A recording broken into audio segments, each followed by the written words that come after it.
Welcome back to Movies TV Mad, and welcome to Saturday's edition of the Movies TV Mad Daily.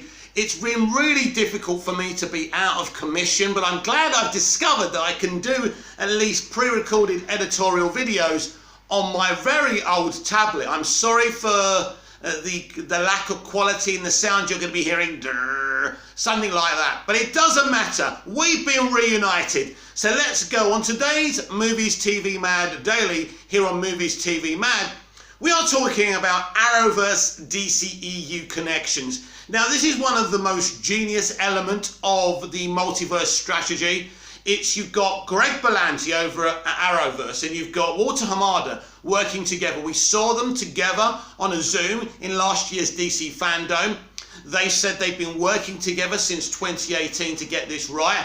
They explained how the crossover on Crisis on Infinite Earths between Grant Gusting's Barry Allen and Ezra Miller's Barry Allen actually happened. And I think this was the inception of the multiverse strategy. That's the only time we've seen it in action. It's the origin of it, right? And it's really awesome and exciting because that we talk about execution on this channel of this Flash movie and this multiverse strategy and how it has to work, and if it doesn't, they're in trouble. Well, actually, that crossover, they got spot on. The dialogue was vibrant. There was great chemistry between Grant and Ezra. It really, really worked. So we know from rumours, at least, that Grant is going to, I wouldn't say cameo, but appear in Andy Muschietti's Flash movie. So, how do they meet? How is it possible? I believe somehow Barry Allen, who's a genius, whether it's Grant Gusting's Barry Allen or Ezra Miller's Barry Allen, they found a way to communicate via the multiverse. So maybe via monitors, I don't know. But I think they've been communicating ever since their first meeting. Again, I don't know how. But let's talk about the connections that are going to happen. And I think this is very exciting. Now listen, you know my opinions on Arrowverse. I was a fan of Flash season 1 and 2.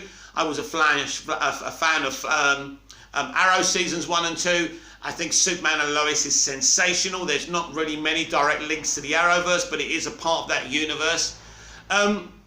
So it started off so well. I can even watch Legends of Tomorrow season 1, and I think people hated that season. They didn't think that Hawkman and Shira were done very well. I think they were okay at the end of the day, but they were no way as good as, you know, the Hawkman from Smallville. Smallville did DC characters a lot better, mostly, than Arrowverse. You can argue that Stephen Amell's Oliver Queen, maybe he's a darker, grittier, more superior version than Justin Hartley's Green Arrow, but I love what Justin did with the character as well. And without Justin's Smallville Green Arrow, Stephen Amell would never have had the opportunity to be so great in Arrow. But talking about Stephen Amell, this is because we're rebooting the universe and we're aligning all these universes and all these Earths together. Stephen Amell is someone I'd really want to cross over into the DCEU. I think that would be so awesome, and so many people would be happy about that. So that's one of the ones that I'd like to cross over. Now, this is going to be a shocker as well. Melissa Benoist, Supergirl. Now, I think Mel's a great actor, and we've seen it on the show. I mean, the creatives and the writers haven't done her many favours, have they? But I do feel that her being interlinked with the DCEU would be fun. And, you know, Black Lightning's a great character, and I think, in fact, that's one of the better Arrowverse current shows. It's a shame it's coming to an end. I'm assuming they have plans for him within this new DC live-action multiverse strategy. I surely hope so. We will see. It is a limitless potential, but I think there's so many Arrowverse characters that you could mix in. And of course, there's potential for Tyler Hoechlin's Superman, who I think they are grooming for the Central Superman, maybe. And we don't know what's going on with Henry Cavill. I've said many times on my live streams and my editorials that I believe that Henry Cavill will cameo in all the upcoming movies, even the Suicide Squad. Now, I'm not saying I'm right. I'm saying it's more hope, isn't it? It's more hopeful bias. But so, just because he's not in the Suicide Squad, it doesn't mean he's not going to cameo in other movies. if he's not in Black Adam, if he's not in Shazam! Fury of the Gods, if he's not in the Flash movie, then I think we can say that's done, that's dusted, and that's over. And when they reboot the universe, I think that they can give us another central Superman. Now, could that be the black Superman they're developing with J.J. Abrams and Ta-Nehisi Coates? Maybe, because, as I say, we're rebooting the universe. We're opening the doorway between universes and Earths, so there's a potential for this black version of Superman to be actually the head of the Multiverse Justice League, as one of the versions is in the comics. So there is that potential. But as I say, I do feel Arrowverse getting involved with the central multiverse strategy is a very, very exciting thing. And I think there's so many great characters that could be involved. It would be very exciting for the fans. Now, I know that a lot of Snyder DCEU fans haven't got much time for Arrowverse, but ultimately this is about the broader audience, as we keep on talking about. And I do really, really feel that there's so many characters that I could not fan cast, but, you know, say, oh, I wish that character would cross over. So definitely Stephen Amell's Oliver Queen, Melissa Benoist's Supergirl, Kara. I think that would be fun. I think, as I say, there's so many heroes within the Arrowverse now. But the links are going to be very interesting because Barry Allen and Barry Allen. So, you know, Arrowverse's Barry Allen, the Flash, I think, is going to be having a reduced role in the Arrowverse, and we'll see him a lot more in these movies. So it's pretty clear for me, and it's been pretty clear for me for a very long time, that Grant Gustin was going to play a big role in this multiverse strategy. So this is why they're bringing in Impulse within the Flash series.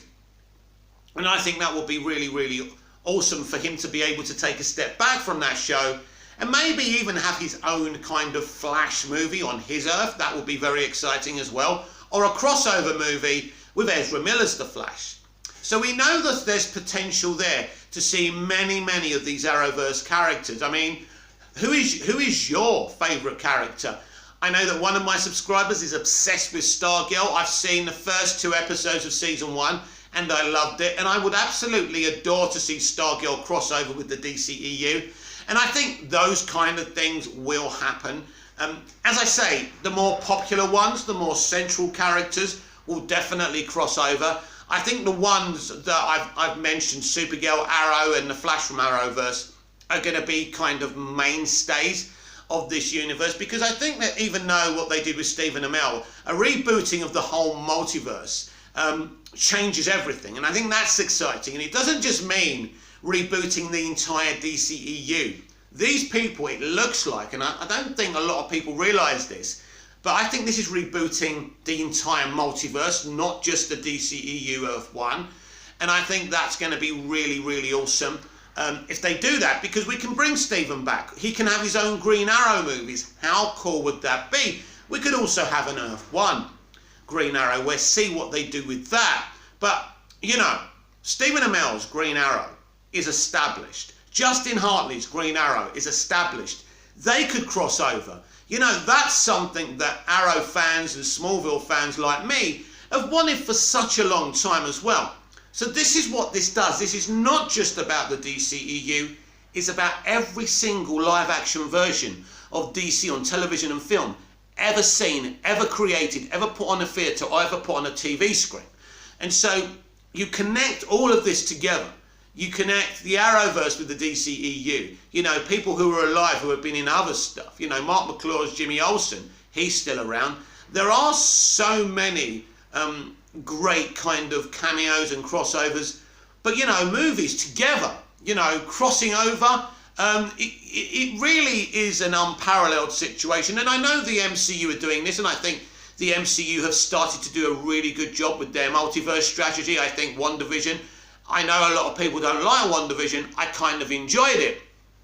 But the multiverse strategy from DC live action is being done because they need the broader audience. They need to make more money. There's a big plan here.